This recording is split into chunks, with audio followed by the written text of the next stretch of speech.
প্রস্তুতি নিয়ে রাখতে বিয়ের। ভাইয়া দেশে ফেরার সাথে সাথে কিন্তু বিয়ের আয়োজন শুরু হয়ে যাবে। কদিন বাদেই ছোঁয়াকে নিজের করে পাবো, ভাবলেই মনে এক ভালো লাগা কাজ করে। এত বেশি ভালোবাসি কেন ওকে বলতে পারো? নিশ্চুপ নয়নতারা। রাফসান বলল, ভাইয়া ফোন করেছে তোমাকে? না। স্বাভাবিক, সে আমার মতো মিশুক নয়। যাক, নিউজটা আমিই দিয়ে দিলাম। এবার ফেসিয়াল টেসিয়াল করাতে চাইলে করাতে পারো। হুবুবার ফিরছে এতদিন পর। হাসতে থাকলো রাফসান। নয়নতারা বলল, আমার চেহারা এতটাই খারাপ যে ফেসিয়াল করতে হবে আমায়? আমি কিন্তু অন্য মাইন্ডে বলিনি কথাটা। কখন আসবেন আপনি? 2 দিন পরে আমিও চলে আসবো, দেখা হবে তাড়াতাড়ি। ঠিক আছে। কথা বলা শেষে ফোন রাখার পর নিজের কাজে মন দিল নয়নতারা। কিন্তু চোখ বেয়ে পড়ছে পানি। কষ্ট যে চেপে রাখা যাচ্ছে না আর। তার মা এসে বলল, কে ফোন দিয়েছে? হাতের পিঠে চোখ মুছতে মুছতে বলল, রাফসান 2 দিন পর রাদীপ আসবো জানালো। তাই নাকি? মেয়ের দিকে তাকিয়ে তিনি বললেন, তুই কাঁদছিস? না তো, রেয়াজের জন্য। খোসা ছাড়ানোর সময় পানি পড়ে তোর চোখ থেকে, জানতাম না তো। এই পেঁয়াজগুলো এমন। ও। তার মা চলে গেলে ডুকরে কেঁদে উঠল সে। আর কত মিথ্যে বলতে হবে এভাবে তাকে।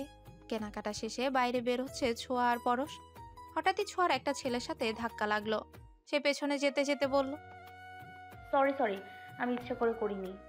ছেলেটা ছোঁয়ার দিকে তাকিয়ে বলল, ইচ্ছে করেই করেছ তুমি আমার সাথে এমন। ছেলেটার চেহারার দিকে না তাকালেও কণ্ঠ শুনে তাকে চিনল ছোঁয়া। তার দিকে তাকাতে সাহস হচ্ছে না তার, তবুও নিজের মনকে সান্ত্বনা দেওয়ার জন্য তাকালো সে। হ্যাঁ, এই ছেলেটা সেই ছেলে যাকে সে ভালোবাসে, তুষার। পরশ বিরক্তি ভরা কণ্ঠে বলল, ইচ্ছে করে একটা মেয়ে কোনো ছেলেকে ধাক্কা দিবে বলে মনে হয় আপনার? পরশের কথায় গুরুত্ব দিল না তুষার। ছোঁয়ার চোখের দিকে একবার তাকিয়ে দ্রুত পায়ে হেঁটে চলে গেল সে। তার পথের দিকে অশ্রুসিক্ত নয়নে তাকিয়ে রইল ছোঁয়া। পরশ বলল, আমার কেন যেন মনে হচ্ছে তুমি ঠিক নেই। নিশ্চুপ ছোঁয়া। পরশ আবারও একই প্রশ্ন করলে সে বলে, নেই। ছেলেটিকে তুমি চেনো? মাথা নেড়ে সম্মতি জানালো ছোঁয়া। পরশ বলল, কে? যার জন্য রাফসানকে বিয়ে করতে পারছি না আমি। মানে? ও তুষার, ওকে ভালোবাসি আমি। ছোঁয়ার মুখে এমন একটা কথা শুনতে প্রস্তুত ছিল না পরশ। মনে হলো ভুল শুনেছে সে, তাই আবারও একই প্রশ্ন করলো। ছোঁয়া বলল, ওকে আমি ভালোবাসি। আমি শুনেছি তোমার বফ নেই। নেই, তবে ছিল। এসব যেন বিশ্বাসই হচ্ছে না পরশের। সে বলল, আমি কিছুই বুঝতে পারছি না ছোঁয়া, আমাকে সবটা খুলে বলবে প্লিজ? চোখের কোণে জমে থাকা পানিগুলো আঙ্গুল দিয়ে মুছে ছোঁয়া বলল, থাক না এসব, চলুন বাড়ি যাওয়া যাক। আমার শোনা অনেক জরুরি ছোঁয়া। মানে? না মানে, তুমিও আমাদের ফ্যামিলির সদস্যর মতো, আমি কি সবটা জানতে পারি না? ছোট্ট একটা নিঃশ্বাস ফেলে ছোঁয়া বলল, আমাদের রিলেশন ছিল, দুজন দুজনকে ভীষণ ভালোবাসতাম। মাঝখানে বাবার অসুস্থতা ধরা পড়ে। মধ্যবিত্ত ফ্যামিলি বলে চিকিৎসার খরচ চালাতে গিয়ে হিমশিম খেতে হয়। নিজেদের বাড়িটাও বিক্রি করতে হয়। বাবার চিকিৎসার খরচ সামলিয়ে সংসার চালাতে পারছিলাম না। তখন সাহায্য করে রাফসান ভাইয়া। 2 পরিবার আপু আর রাফসান ভাইয়ার বড় ভাইয়ার বিয়ে ঠিক করে।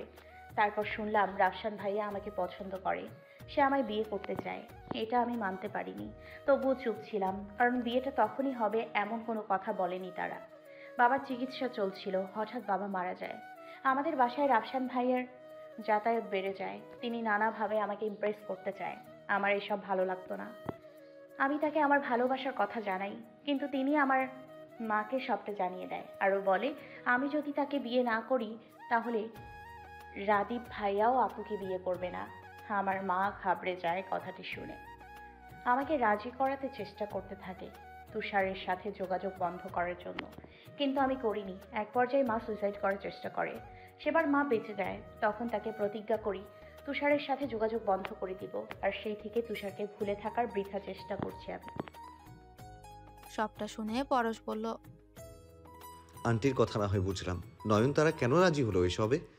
সে তোমার সুখের জন্য না হয় রাদীপের সাথে বিয়েটা নাই করতো? রাদীপ ভাইকে তার পছন্দ, আমাকে এটা বলেছে।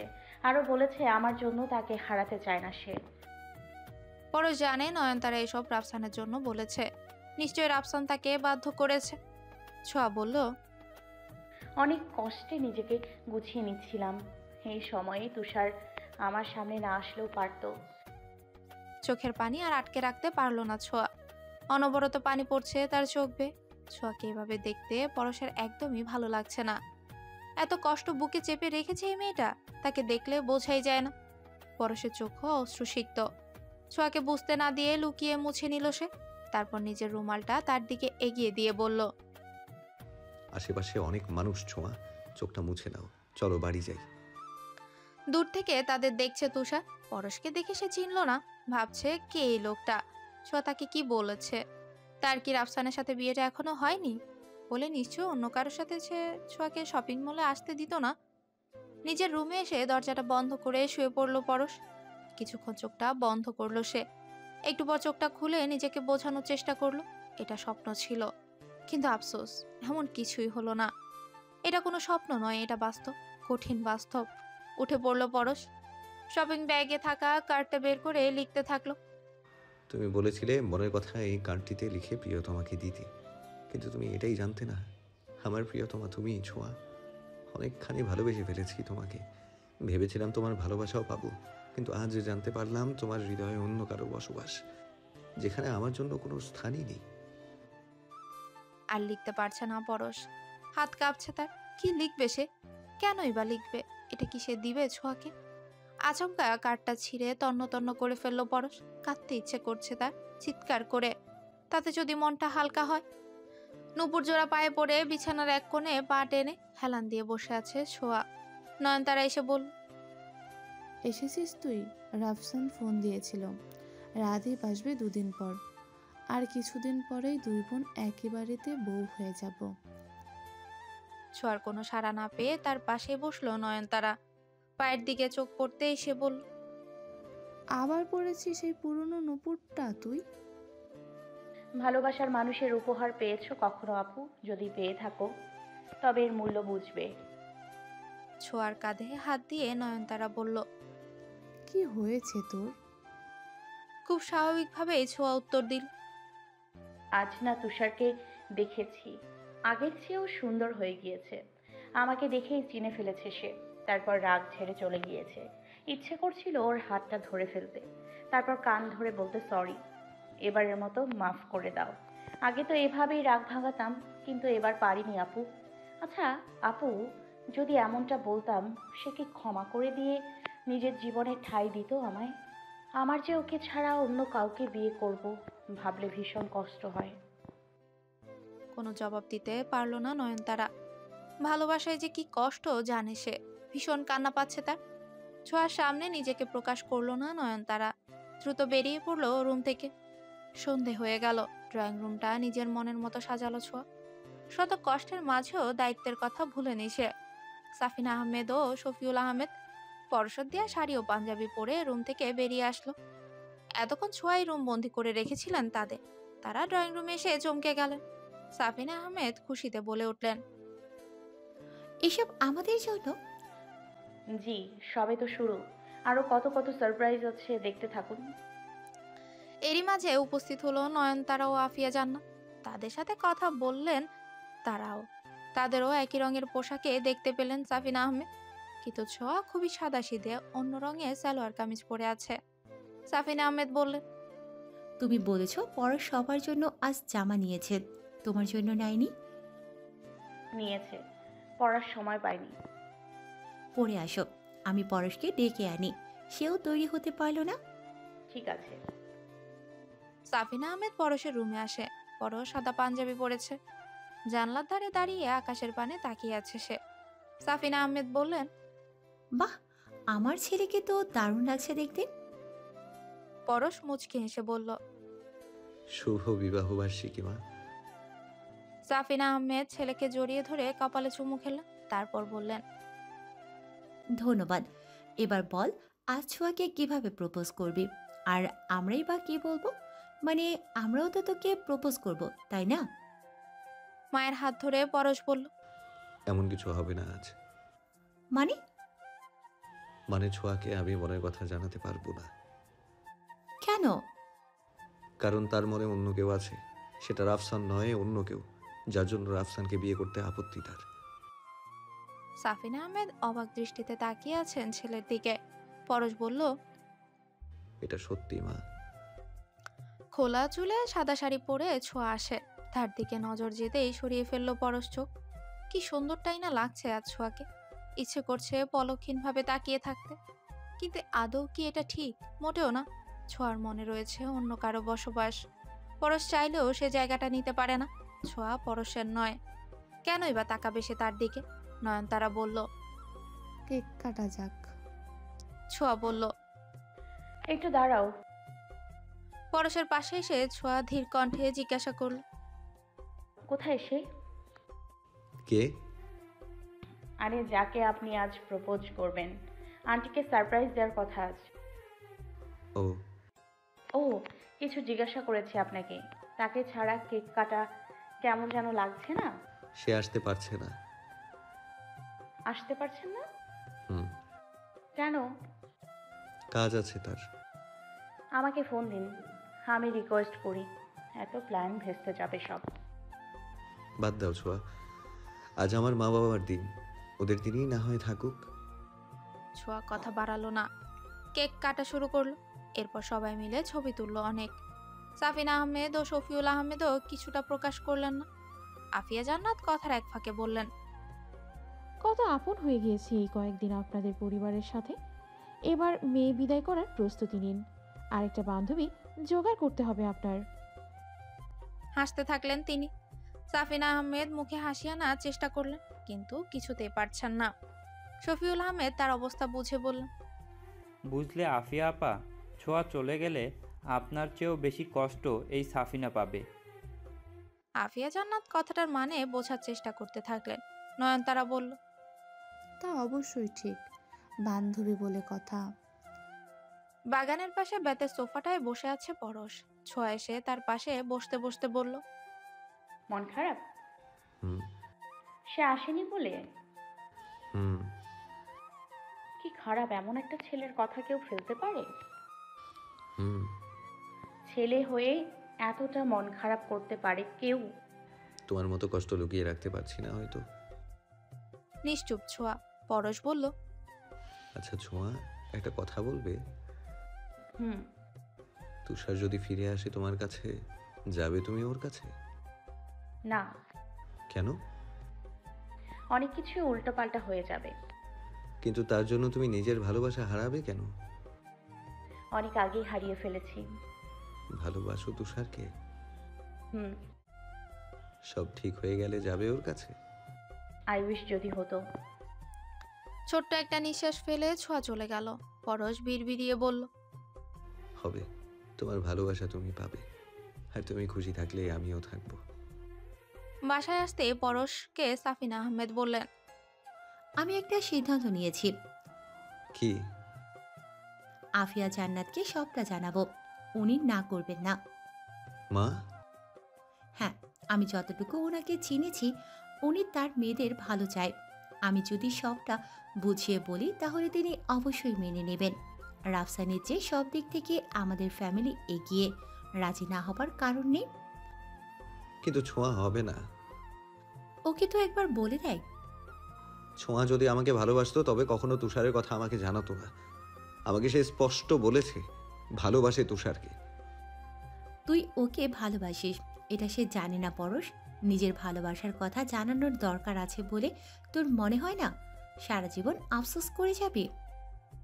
ছোঁয়া সুখে থাকলে আমি কোনোদিনও আফসোস করবো না মা, তাই প্লিজ এমন কিছু তুমি করবে না, প্লিজ। সাফিনা আহমেদ হন নিয়ে নিজের রুমে চলে গেলেন। পরশ তার মনের অবস্থা বুঝতে পারছে, কিন্তু করার কিছু নেই। জোর করে ভালোবাসা আদায় করা যায় না। তার চেয়ে বরং ছোঁয়ার খুশিটাই না হয় দেখুক সে। আজ রাতেও ঘুম হলো না পরশের। তুষার ও ছোঁয়ার সম্পর্কটা কিভাবে ঠিক করা যায় এই ভাবনায় মগ্ন সে। ভাবতে ভাবতে নয়নতারার কথা মনে এলো তার। এখন নয়নতারাই তাকে সাহায্য করতে পারে, ছোঁয়ার খুশি ফিরিয়ে দিতে পারে। ঘড়িতে চোখ পড়লেই দেখলো সকাল 6টা বাজে। এত সকালে কিভাবে ডাকবে সে নয়নতারাকে? মোবাইলটা হাতে নিয়ে ডায়াল করলো তার নাম্বারে। ঘুমো ঘুমো কণ্ঠে সে রিসিভ করে বলল, আসসালামু আলাইকুম। এত সকালে আপনি? কোনো সমস্যা? জি, কাউকে কিছু না জানিয়ে বাগানে আসুন প্লিজ, কিছু কথা আছে। এক্ষুনি? হ্যাঁ। আচ্ছা। মিনিট 5 মাথায় বাগানে উপস্থিত হলো নয়নতারা। পরশ বলল, খুব বেশি দেরি হবার আগে অনেকগুলো সত্যি জানা দরকার আমার। কি সত্যি? ছোঁয়াকে কেন বলেছেন আপনি রাদীপকে ভালোবাসেন, যেখানে আপনি ভালোবাসেন রাফসানকে? প্রশ্নটা শুনে ঘাবড়ে গেল নয়নতারা। পরশ বলল, অবাক হওয়ার কিছু নেই, কিছুটা জানি, সবটা না। সবটা আপনি বলবেন আমাকে। দেখুন, এইসব আমাদের পার্সোনাল বিষয়। আমরা আপনাদের বাসায় থাকি মানে এই না যে পার্সোনাল বিষয়েও কথা বলবেন। ঠিক আছে, এসবের উত্তর আপনাকে দিতে হবে না। একটা প্রশ্নের উত্তর দিন, ছোঁয়াকে ভালোবাসেন না আপনি? অনেক বেশি। ও কতটা কষ্টে আছে জানেন? কাল যখন তুষারকে সে দেখেছিল, ওর চোখ মুখ দেখেই বোঝা যাচ্ছিল কত কষ্টে আছে সে। আরে আমি বাইরের একটা ছেলে হয়েও যেটা বুঝতে পারছি, আপনি আপন বোন হয়ে সেটা কিভাবে বুঝলেন না? আমি ছোঁয়ার ভালো চেয়েছি। রাফসান ওকে অনেক সুখী রাখবে। তুষারের থেকেও? হ্যাঁ, কিভাবে বুঝলেন? কারণ রাফসান বলেছে সোয়া তার না হলে সুইসাইড করবে সে। যে নিজের জীবনের চেয়েও বেশি আমার বোনকে ভালোবাসে, তার সাথে তো সুখেই থাকবে, তাই না? হাসতে থাকলো পরশ। নয়নতারা বলল, হাসছেন যে? ঘটনা তাহলে এখানে? রাফসানের জীবন বাঁচাতে এসব সহ্য করছেন আপনি? আসলে আপনি এটাই ভেবেছেন ছোঁয়ার কথা নয়, ওর খুশির কথা নয়। নয়নতারার মুখে কোনো কথা নেই। পরশ বলল, আপনি এটা কি ভেবেছেন যে নিজেকে ভালোবাসতে পারে না সে অন্যকে কিভাবে ভালোবাসবে? এসব সুসাইডের হুমকি দিয়ে অন্যকে নিজের কাছে আটকে রাখা কোন ধরনের ভালোবাসা? আপনিও তো ভালোবাসেন, এমন তো কিছু আপনি করেননি। নয়নতারা ডুকরে কেঁদে উঠল। কাঁদতে কাঁদতেই বলল, আমি ভয় পেয়েছিলাম, ভেবেছিলাম সত্যিই রাফসান নিজের ক্ষতি করবে, তাই এসব করেছি। আর মাকেই শিখিয়ে দিয়েছিলাম সুইসাইড করার নাটক করতে, যাতে ছোঁয়া রাজি হয়ে যায়। এবার বেশ অবাকই হলো পরশ। সে বলল, আপনি যেমন নাটক করেছেন ঠিক তেমনই রাফসানও করেছে। সত্যিকারের ভালোবাসা মানে ছিনিয়ে নেওয়া নয়, মানুষটাকে খুশি দেখা। যেটা আপনি করেছেন আমি করছি। আপনি? হ্যাঁ, আমি ছোঁয়াকে ভালোবাসি। আমি চাইলেই অনেক কিছু করে নিজের করে রাখতে পারি ওকে, কিন্তু এতে সে সুখী হবে না। ওর খুশি তুষারেই। এক নাগারে কথাগুলো বলে থামলো পরশ। নয়নতারা বলল, তার মানে ছোঁয়াকে ভালোবেসেই নিজের কাছে রাখার জন্য এসব করেছেন আপনি? হ্যাঁ, কিন্তু আর করব না, কারণ আমি জানি সে ভালোবাসে তুষারকে। ছোঁয়া জানে আপনি ভালোবাসেন তাকে? না। পরশের কথা শুনে নয়নতারার কান্না উধাও হয়ে গেল। এভাবেও ভালোবাসা যায় কাউকে? নিজের ভালোবাসার সুখের জন্য ছটফট করছে পরশ। এটাই বুঝি সত্যিকারের ভালোবাসা? পরশ বলল, আপনি কি ছোঁয়ার দিকটা ভাববেন না? আমরা না হয় নাই পেলাম আমাদের ভালোবাসা, ও পাক না। মুচকি হাসলো নয়নতারা। পরশও হাসলো। নয়নতারা বলল, কি করতে হবে আমায়? সব সত্যিটা জানাতে হবে ছোঁয়াকে, তাতেই ছোঁয়া এসব থেকে বের হয়ে নিজের ভালোবাসার কাছে ছুটে যেতে পারবে। বলুন, পারবে না? চোখ মুছতে মুছতে নয়নতারা বলল, পারবো। বিশ্বজয়ের হাসি পরশের মুখে। হাসতে হাসতেই চলে গেল সে। নয়নতারা নড়ল না, স্থির দাঁড়িয়ে রইল সেই জায়গাটাতেই। আর ভাবতে লাগলো, কোন সত্যিটা জানাবো ছোঁয়াকে? রাফসানের সত্যিটা নাকি পরশের? ছোঁয়ার রুমে এলো নয়নতারা। মাত্রই ঘুম থেকে উঠে বিছানা গোছাচ্ছে সে। নয়নতারাকে দেখে বলল, আপু, তুমি উঠে গিয়েছো? আজকে সকালের নাস্তা আমি বানাতে চাচ্ছিলাম, আলু পরোটা করব ভাবছি। তোর সাথে আমার কিছু কথা আছে। হ্যাঁ আপু, বলো। কিভাবে বলবো বুঝতে পারছি না, মানে বিষয়টা কিভাবে নিবি তুই? নয়নতারার অবস্থা দেখে তার পাশে এসে হাতটা ধরে ছোঁয়া বলল, আমি তোমার বোন আপু, এত ফর্মালিটির কি প্রয়োজন? তবে শোন, মা সুইসাইড করতে চাননি, সবটাই ছিল নাটক। কথাটা শুনে ছোঁয়ার মাথায় যেন আকাশ ভেঙে পড়ল। সে চোখ বড় বড় করে জিজ্ঞাসা করলো, মানে? শুরু থেকেই সবটা ছোঁয়াকে খুলে বলল নয়নতারা। সে শুনে যেন বোকা হয়ে গেল। মুখ থেকে কোনো কথাই বের হচ্ছে না তার। নয়নতারা তার কাঁধে হাত রেখে বলল, ছোঁয়া, অশ্রুসিক্ত নয়নে তাকিয়ে ছোঁয়া বলল, এসব তুমি কি বলছো আপু? আমি রফশান ভাইয়ার সাথে বিয়েতে রাজি হয়েছি দুটো কারণে। বলেছিলে তুমি রাবিব ভাইকে পছন্দ করো, আমি তোমার কথা ভেবেছি, আর মা সুইসাইড করার চেষ্টা করেছে, তাই আর দেরি না করে রাজি হয়ে যাই। শেষ করে দিই তুষারের সাথে সব সম্পর্ক আমার। আজ এটা তুমি কি বললে আপু? কি শোনালে আমায়? সবটাই মিথ্যে ছিল। রাফসানের জন্য তুমি আমার এত বড় ক্ষতিটা করলে। কান্নায় ভেঙে পড়ল ছোঁয়া। নয়নতারা বলল, আমিও তো রাফসানকে ভালোবাসি। ও নিজের ক্ষতি করবে বলে ভয় পেয়ে গিয়েছিলাম রে। এখন পর্যন্ত এসব তোকে জানাতাম না। তবে আজ কেন জানালি? পরশের জন্য। সে বলেছে তুষারকে তুই ভালোবাসিস। আমাকে বোঝালো তাকে সব জানিয়ে দেওয়ার জন্য। তিনি সব জানেন কিভাবে? ছোঁয়াকে সব খুলে বলল নয়নতারা। শুধু চেপে গেল একটাই কথা, পরশ ভালোবাসে ছোঁয়াকে। সব শুনে ছোঁয়া বলল, আমি একটু আসছি। ছোঁয়া বেরিয়ে গেল। নয়নতারা ছোট্ট একটা নিঃশ্বাস ফেলে নিজের মনেই বলল, ছোঁয়াকে পরশের কথাটা জানালাম না। সে ভালোবাসে তুষারকে। নতুন করে আর কোনো ঝামেলার সম্মুখীন সে হোক আমি চাই না। এমনিতেই আমার জন্য এত কিছু। মেয়েটা এতদিন অনেক কষ্ট পেয়েছে। নিজের রুমে বসে আছে পরশ। এই রুমটা থেকে বেরোতে যেন ইচ্ছে করে না তার এখন। হঠাৎই ছোঁয়ার আগমন ঘটল। তাকে দেখে পরশ বলল, আজ এত সকালে চলে এলে? আপনার কাছে এসেছি আজ। আমার কাছে? ধন্যবাদ। কেন? আপনার জন্য আজ আমি সত্যিটা জানতে পেরেছি। নয়নতারা সব জানিয়েছে জেনে পরশের মুখে হাসি ফুটল। সে বলল, ধন্যবাদের কিছু নেই, তুমি সুখে থাকো এটাই আমি চাই। এবার তোমার আফসানের সাথে কথা বলা উচিত। ওনার সাথে কথা বলার রুচিটাই নষ্ট হয়ে গিয়েছে আমার। তাও বলতে হবে, তুমি সত্যিটা জেনেছো, এটা তাকে বলতে হবে। কি সিদ্ধান্ত নিলে? রাফসানের কাছেই থাকবে নাকি তুষারের কাছে ফিরে যাবে? তুষারের কাছে যাব কিনা জানি না, কিন্তু রাফসান ভাইয়ার সাথে থাকার প্রশ্নই ওঠে না। তুষারের কাছে যাবে কিনা কেন জানো না? আমি তুষারকে কষ্ট দিয়েছিলাম, এতদিন পর কোন মুখে ফিরে যাব আমি? তুমি যেমন সত্যিটা জানতে না, সেও জানে না, তাকে সবটা জানানো উচিত। কিন্তু সে কি মেনে নেবে? ভালোবাসো তুমি তুষারকে? অনেকটা। ভরসা নেই নিজের ভালোবাসার উপরে? আছে। তাহলে? ভয় করছে। কোনো ভয় নেই, তুষারকে সবটা জানাও। সে যদি রাজি হয় আমি নিজে দাঁড়িয়ে থেকে বিয়ে দিব তোমাদের। পরশের কথা শুনে ছলছল করে উঠল ছোঁয়ার চোখ। কে বলেছে মানুষ স্বার্থপর?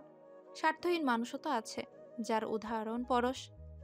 বাসায় এসে ছোঁয়া দেখল নয়নতারা ও আফিয়া জান্নাত কথা কাটাকাটি করছে। এক পর্যায়ে আফিয়া জান্নাত নয়নতারার গায়ে হাত তুলতে চাইলে ছোঁয়া এসে বাধা দিল। ছোঁয়া অবাক হয়ে বলল, এত বড় মেয়ের গায়ে কেউ হাত তোলে মা? এই মেয়ের জন্য সব ভেস্তে গেল। কাল রাদীপ দেশে আসবে, আর এই মেয়ে কি বলে সে ভালোবাসে রাফসানকে। তোকে সব সত্যি জানিয়ে দিয়েছে।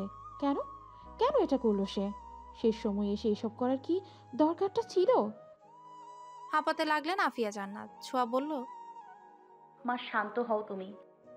তোরা আমাকে অশান্ত করে তুলিস না। দুই বোনই চুপচাপ বিয়েটা করে নে। ছোঁয়া বলল, না করব আমি রাফসানকে বিয়ে, না করবে আপুর রাদীপকে বিয়ে। আচ্ছা, তো কি করবি তুই? ওই তুষারের কাছে ফিরে যাবি? কি মনে হয় এতদিন পর যাবি আর সে নাচতে নাচতে মেনে নিবে তোকে? সে মেনে নিক আর না নিক, আমি এই বিয়েটা করছি না। ছোঁয়া, একটু চোখটা বন্ধ করো তো। তুষারের কথা শুনে হেসে ছোঁয়া বলে, কেন? করোই না। ছোঁয়া চোখ বন্ধ করতে তুষার নিচে হাঁটু কেড়ে বসে ছোঁয়ার পায়ে নুপুর পরিয়ে দিতে লাগলো। ছোঁয়া চোখ খুলে বলল, এ কি করছো তুমি? চোখ কেন খুললে তুমি? তুমি কি করছো? নূপুর পরাচ্ছি। এসব কেন কিনতে গেলে তুমি? দামি কিছু নয়, ভালোবাসার উপহার। মিষ্টি হেসে ছোঁয়া বলল, আজীবন রেখে দিব এই নূপুর জোড়া আমি। আগে স্মৃতি মনে পড়তেই দীর্ঘ একটা শ্বাস ফেললো তুষার। ছোঁয়া তার জীবন থেকে চলে যাওয়ার পর আর কাউকে ভালোবাসতে পারেনি সে। মেয়েরা যে ধোঁকাবাজ হয়, ভালোবাসতে ভয় হয় তার। আচ্ছা, ছোঁয়া কি সেই নূপুর জোড়া রেখেছে এখনো, নাকি তার সাথে সাথে সেই নূপুর জোড়াও ছুঁড়ে ফেলে দিয়েছে? জানতে বড্ড ইচ্ছে হচ্ছে তুষারের, বড্ড ইচ্ছে। আজ অনেকদিন পর তুষারের ফোন নাম্বারে ডায়াল করতে চলেছে ছোঁয়া। আজ তাকে সব সত্যটা জানাবে সে। তুষার কি তাকে নিজের জীবনে ফিরিয়ে নিবে? ভয় হচ্ছে ছোঁয়ার, ভীষণ ভয়। কাল রাতে তুষার অনেক রাত অবধি জেগেছিল, কিছুতেই তার চোখে ঘুম আসছিল না। ছোঁয়াকে দেখার পর থেকে আগের সব কথাগুলোই মনে পড়ে গেল তার। রাগ হচ্ছে নিজের উপরে, কেন সে গেল শপিং মলে কাল। এইসব ভাবতে ভাবতে অনেক চেষ্টার পর কেবলই একটু ঘুম এলো চোখে। তখনই তার ফোনটা বিকট শব্দে ভাইব্রেট করে উঠল। সে বিরক্তি ভাব নিয়ে ফোনটা রিসিভ করে ঘুম জড়ানো কণ্ঠে বলল, হ্যালো। ওপাশ থেকে মেয়েলি কণ্ঠে শুনতে পেল সে। কেমন আছো? এই কণ্ঠ তার অচেনা নয়। কত রাত জেগে কথা বলেছে সে ওই কণ্ঠের সাথে। হ্যাঁ, মেয়েটা ছোঁয়া। কিভাবে সে ভুলে থাকবে ছোঁয়ার কণ্ঠ? উঠে বসলো তুষার, নিজেকে স্বাভাবিক করে বলল, হঠাৎ তুমি? ছোঁয়া বুঝতে পারলো তাকে চিনতে পেরেছে তুষার। এতদিন পরেও তার কণ্ঠ শুনেই তাকে তুষার চিনেছে। এই খুশিতেই চোখের কোণে পানি চলে এলো ছোঁয়ার। সে বলল, তখন যেটা জানাতে পারিনি আজ জানাতে ফোন দিয়েছি। আমি তোমাকে বলবো না, ফিরিয়ে নাও আমাকে তোমার জীবনে। এতটুকু বলবো, আমায় ক্ষমা করে দিও। আমি নিরুপায় ছিলাম তুষার। এতদিন পর কি জানাতে চাও তুমি? আমি তোমাকে বলেছিলাম তোমাকে আমি ভালোবাসি না। রাফসানকে বিয়ে করব, কারণ উনি আমায় সুখে রাখতে পারবে। এটা আমার মনের কথা ছিল না তুষার। তবে সবটা তুষারকে জানালো ছোঁয়া। এসব বলতে বলতে কান্নায় ভেঙে পড়লো সে। তুষার তাকে সান্ত্বনা দিয়ে বলল, শান্ত হও তুমি, এমন করলে আমার কষ্ট হবে। শেষের কথাটা শুনে ছোঁয়ার খুব জানতে ইচ্ছে করছে তুষার কি এখনো ভালোবাসে ছোঁয়াকে, কিন্তু কিছু বলতে পারছে না সে। তুষার বলল, এসব জেনেও কি তুমি আফসানকে বিয়ে করতে চাও? না। কিছুক্ষণ নীরবতা পালন করার পর তুষারই বলল, আমি এখনো তোমাকে ভালোবাসি ছোঁয়া। এই একটা কথাতেই ছোঁয়ার হৃদয়টা জুড়িয়ে গেল। মনে হচ্ছে হাজার বছর ধরে এই কথাটা শোনার অপেক্ষাই করছিল সে। মনে হচ্ছে আজ তার দেহে প্রাণ ফিরে এসেছে। চোখ জোড়া বন্ধ করে ছোঁয়া বলল, সত্যি? হ্যাঁ ছোঁয়া, তোমাকে ছাড়া একটা দিনও ভালো কাটেনি আমার। প্রতিটা মুহূর্তে কষ্ট পেয়েছি। দিন শুরু করেছি এই আশায় তুমি ফিরে আসবে আজ। সেই আশা যে আজকে দিনটা হবে আমি ভাবতে পারিনি ছোঁয়া। আজ আমি অনেক খুশি, অনেক। আমার ভালোবাসা সত্যি ছিল বলে ফিরে এসেছো তুমি। এবার সারা জীবনের জন্য চলে এসো আমার কাছে। ছোঁয়ার কান্না থামছেই না, এ যেন খুশির কান্না। একটা কফি শপে রাফসানের সামনে বসে আছে পরশ। রাফসান আজই ফিরেছে, সেই খবরটা পেয়ে নয়নতারার থেকে ফোন নাম্বার নিয়ে দেখা করতে এলো পরশ। রাফসান বলল, এভাবে বাইরে দেখা করার মানে বুঝলাম না। আসলে ছোঁয়া সবটা জেনে গিয়েছে। কপালের ভাঁজ তুলে রাফসান বলে, কি বিষয়?